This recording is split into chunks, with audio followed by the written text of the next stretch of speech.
You don't need to tell, just hush. Good evening, good evening, good evening. We are live. I'm so excited.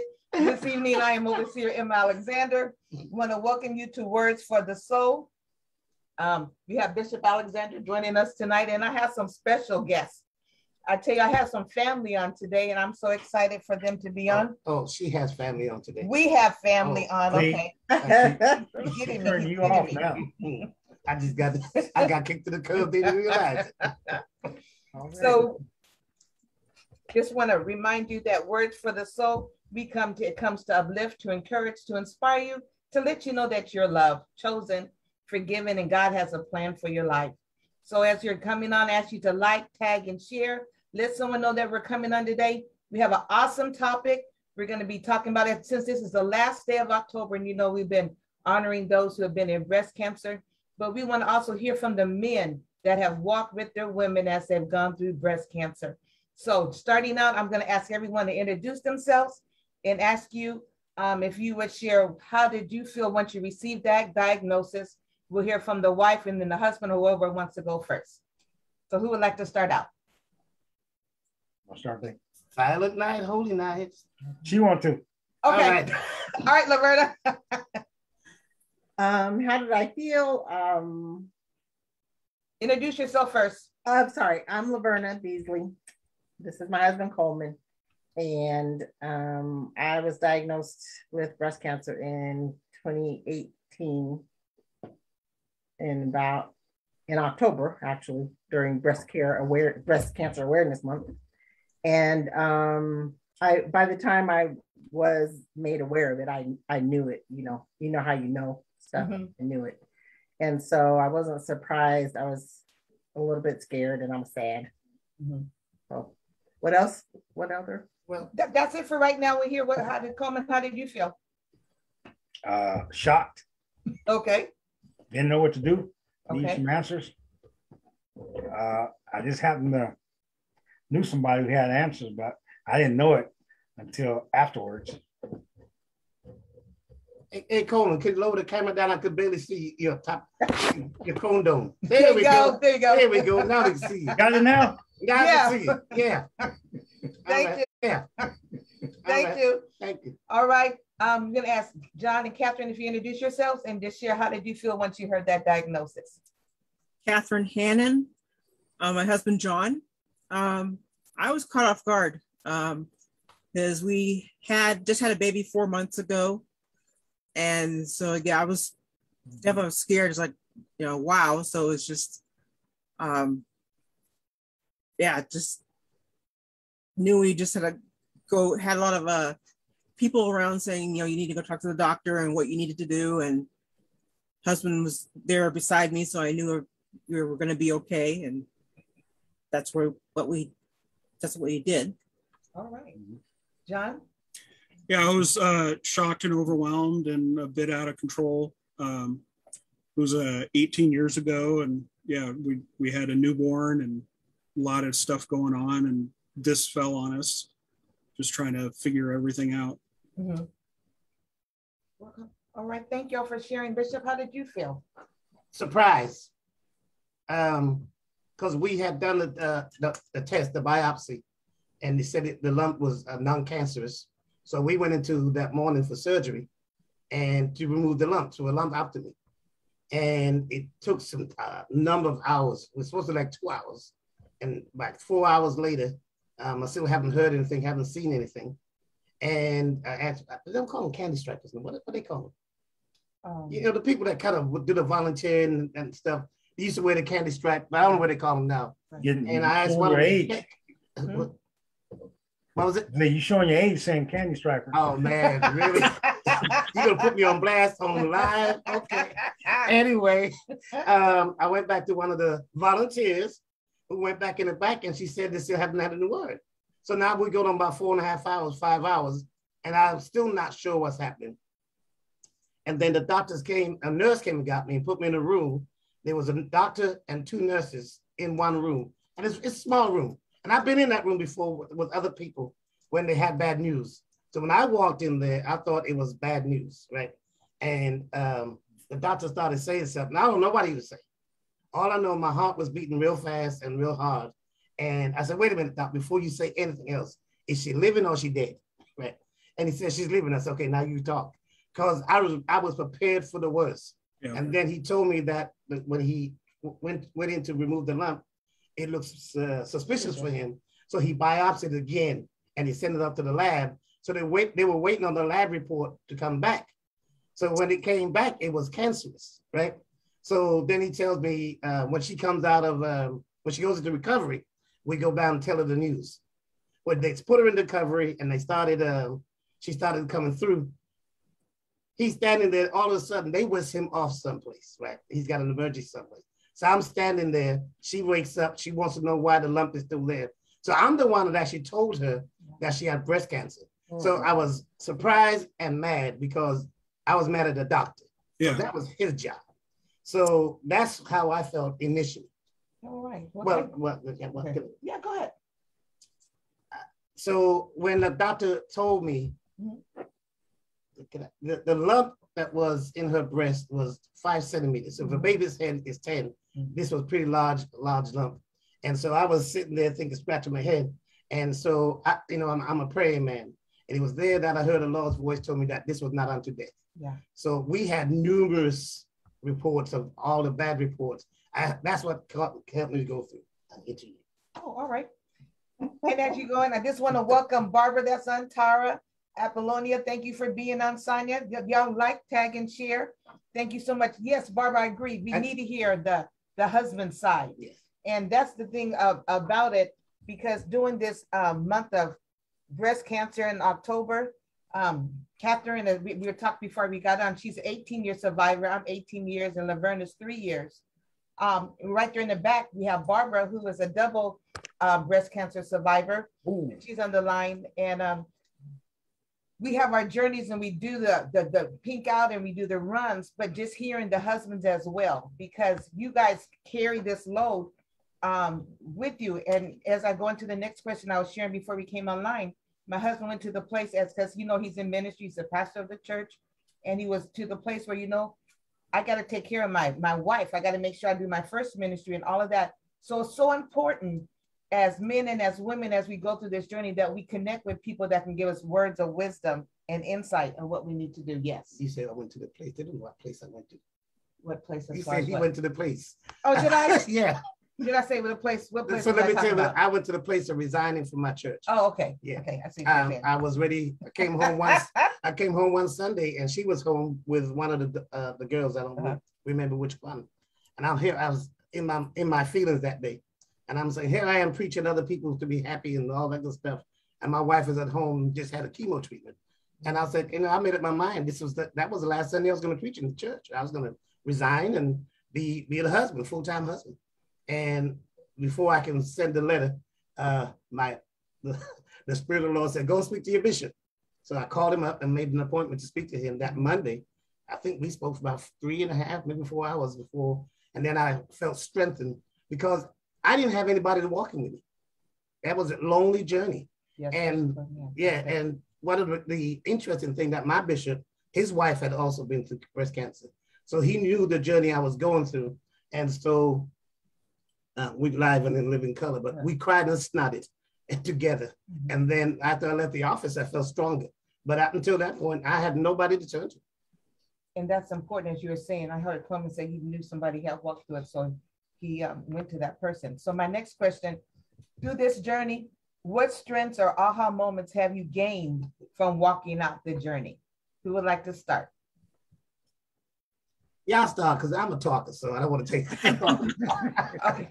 John, you want to start us out? Yeah, go ahead. Sure. Okay. Well, I learned that I was a lot stronger than I realized, and it allowed me to take on bigger challenges that came later in our lives. They were as big or bigger sometimes, and they just seemed easier to take head on. All right. I know a lot of times once we go through something, we find out we can make it. Does help us to finish going that, okay, I made it through this obstacle. Now, God, you give me strength to make it through that. Catherine? Yeah, for me, I'm one of the people that usually like as a warrior. and just all this is, I worry about the whole picture rather than taking small bits. And so for me, I learned getting through life 5 minutes at a time with the strength of God and family and my medical team. And that's where I came through with just learning to do that, and much better. Beautiful. Thank you. All right, Coleman or Laverna? Oh, well, I learned that this was common to a lot of people after I started going through all the steps. Right. Once we got to the what they call it, I forgot what they call it down at the hospital. Anyway, when I went through there and started looking at not looking at the people, the oncology ward. Yeah. After that, they call it NIPSI, not NIPSI. What they call it? The breast place. Oh, yeah, they don't call it. Well, anyway, down there. Age. Yeah, when we went down there for go through the radiation, right? And they start separating us and all that kind of stuff. Well, I went back there. There was a lot of guys back there, men and women, different types, and they kind of talked me through it. They said, "Welcome to the Breakfast Club." We're going in the morning. Okay. So they kind of told me what was going to happen and all this stuff and talked me through it, and it worked a lot better from there. I had a friend that I used to that I met not a long time ago. It was a few years ago. I knew he was a doctor. I never asked him what type of doctor he was. Okay. But he was one of those that does for breast cancer. Okay. Oncologist. Yeah. Yeah. He was, and who's showing whose age right now? Wait. He was a radiologist, so okay. He did all that stuff. When I was talking, we ended up Laverna had her appointment with the doctor, and then she told me, she said, well, just go hunting because I want to go. She said, just go, get out of here, go to the woods or whatever. So I waited a couple of days and I went there, and when I was talking to Dave said, what's going on? I told him what was going on. He said, well, I was there that day. He said, Coleman, I'm a doctor. I said, you didn't tell me you was a radiologist that does that. So he was at the place when Laverna went, but he wasn't there until 1 o'clock. So the people that we seen was his guy that does it beside him. So he told me, he said, well, you go on out hunting, and when you get back, I'll find out what's going on. So when I got back, I found out what type of cancer she had, what level it was, who her doctors were, and who her oncologist was going to be, and what was her percentage of defeating the stuff. So it made it a lot easier. But when I came back, he just broke it down to me. It was probably about 9 o'clock at night. He had already called everyone in Boise and found out and got everything set up. So everything was a go. And then later on, he said, well, in about a week, she'll be there. And he said, I could do it, or I can have the other guy do it. But he told me, he said, he's the best in Boise. So he did it. All right. I know that's right. You want the best. So that worked out. It worked out a lot easier for us. For me, it did. I love it that, but God has us an opportunity to put people in our path that we don't even know that we're going to need down the line. And so I know that even gives you peace, especially if you have a relationship with somebody that's going to be touching and doing something to that magnitude on your wife. It just gives you comfort. Laverna? Yeah, wow. God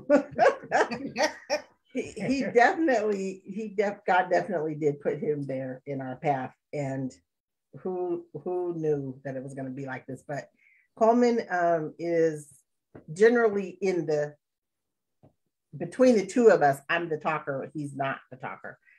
And he wanted to talk this to death. He wanted to talk, and I didn't want to talk about it.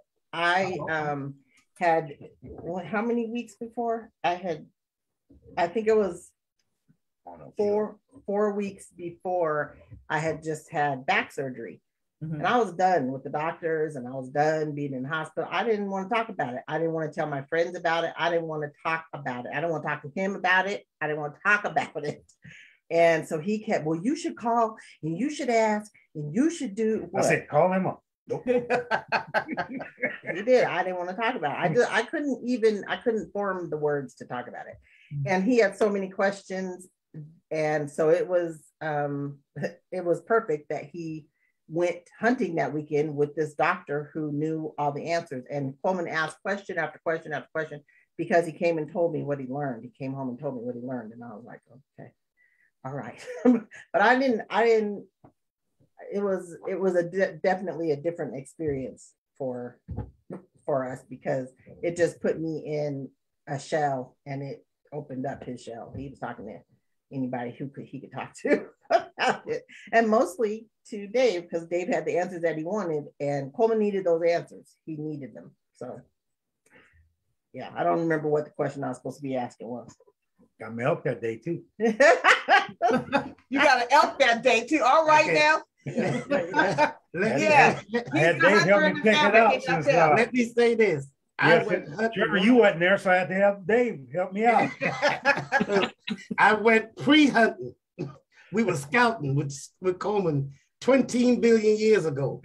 And that brother, we went down there. He told me to put on some warm clothes. Then he started putting some winter stuff in the truck. And I'm looking at him like he losing his mind. I said, where we going? He said, we going to scout. And we started driving and we saw these white covered mountains. I said, what's that? He says, that's where we going. I said, snow up there. So that's where we going. And we walked around for 16 hours. looking for some elk. And then we finally saw where the gathering place. We were about 10 miles from the truck. I said, man, if you go over one more ridge, meet me back in the truck. And that's the first and last time I ever anywhere with Coleman. I'm still in therapy because of you. You ain't in therapy. That sandwich was good, wasn't it? Yeah, it was. It was real good. Anyway, what I learned. Can I say one more thing? Ahead. I'm sorry. Emma, you know, you said that it was good that he trusted him and liked him because what he was going to do. And so I remember when Coleman came home for that hunting trip, he said, is it, Dave wants to know if it's okay if he's there they had to do his radiology work. And I was like, looking at him like, I do not want your friend to see me with no clothes on. No, we're not about to do that.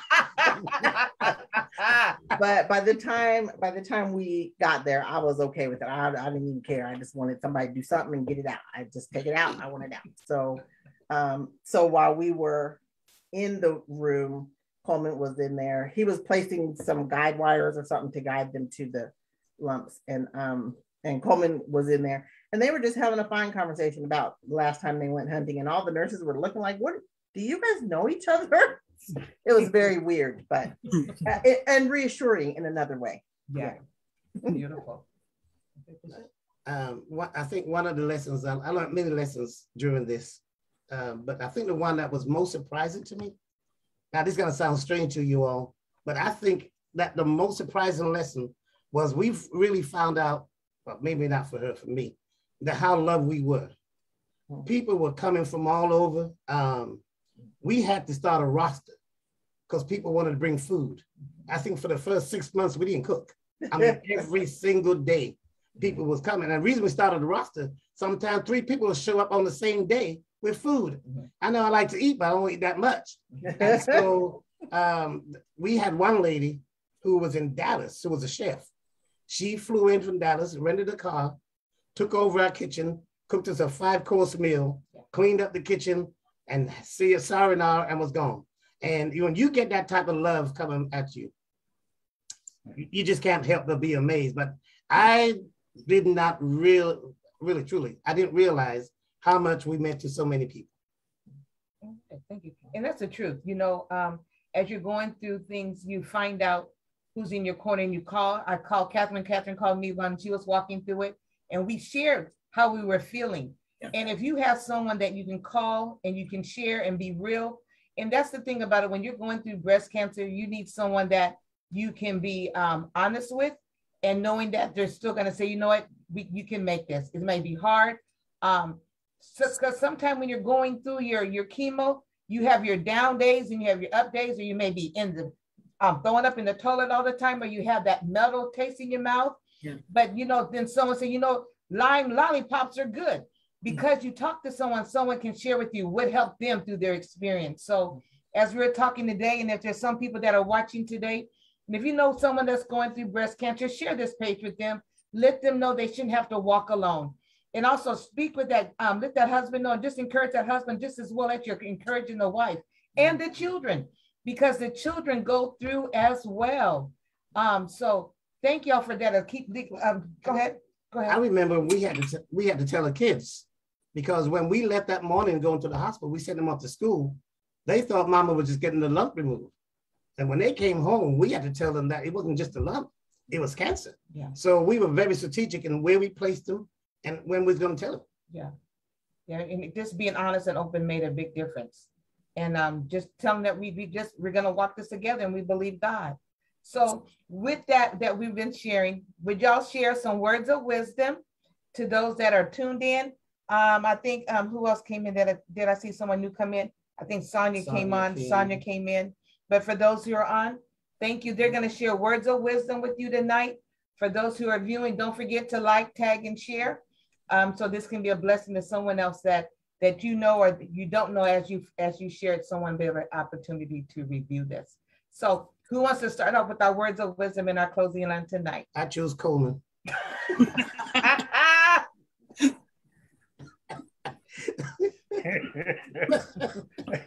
I knew you was gonna do that. All right. Not but love, cuz. Hey, my thing is talk to everyone that you know about this that might have been through this, and it'll make it a lot easier, especially if you because you're gonna be reading them little pamphlets that they give you. That just steers you in a different direction sometimes. You gotta talk to someone who's been through it. Once you start talking to someone who's been through it, it'll guide you through a lot of this stuff. And it'll help you. Because you're not gonna get it all at once. It's just gonna be little by little. And then you're gonna go through and ask for some more. And then you ask someone else and talk to your friends about it. You gotta talk to somebody. And that's what makes it a lot easier. Because if you keep it bound up in you, it's gonna destroy you. So you got to get out and talk to someone. It don't even have to be your family. It can be someone else. That's good. Thank you for those words. Laverna? Yeah, coming to you, girl. I agree that you need to do that. I think, like I said, it helped him a lot. And then that helped me because I didn't have anything to tell him. I didn't have any words of wisdom for him. I'd never done that before. So I think my words of wisdom would be pay attention, because at some point, what happened to you, you can use to help somebody else. And very shortly after, because I didn't, like I said, I wasn't talking to anybody about it, and I wasn't asking the questions of I wasn't doing all that like Coleman was. I wasn't in that mindset at the time. But shortly after that, a friend of one of my sister's friends found out that she had it, and she said, "Can she call you and talk to you?" And I said, "Yes, she can." And that I wouldn't have, if I wasn't paying attention to what was happening in my life at that time, I wouldn't have had anything to give her. I would have just commiserated with her instead. But that's not what she needed. So I just think pay attention so that you can help when it's your turn, because it's going to be your turn. Wow. That's how God does things. Thank you for sharing that. All right, John and Catherine. I also would say ask questions, because I just going through it. I was just kind of going through the motions. Mm-hmm. And fortunately, John was there, because I thought to do a second opinion. Mm-hmm. The doctor that I initially had said, "Well, we're just going to do it this way," rather than talking with you. The doctor was talking at me. Okay. Yeah. So it was good to talk to a second opinion, because it made me feel better that, hey, we do have a different approach, and we would probably do this. What do you think? And that second opinion made all the difference. Yeah. And you got to feel comfortable when you're going through that, because you're already tense, or you're concerned and you're not sure what's going on. So you need someone that is going to explain that to you. I know for us, and I'm going to put in your hands, John, we took somebody with us to our appointment so they could ask those questions that we didn't know how to ask. Yeah. And they said, I would gladly be there with you. So sometimes when you journey with them, that's going to appointments or sitting when they do chemo or radiation, just their presence just brings that comfort and warmth to you. And she had been through breast cancer herself, so she knew what questions to ask. Okay. John? I, as a partner, being supportive and active in the process as possible.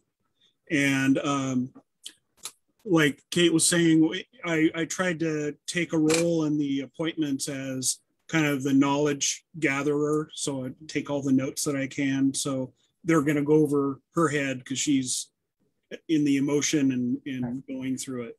So that when we go home, I can kind of help guide her through what was just talked about. Right.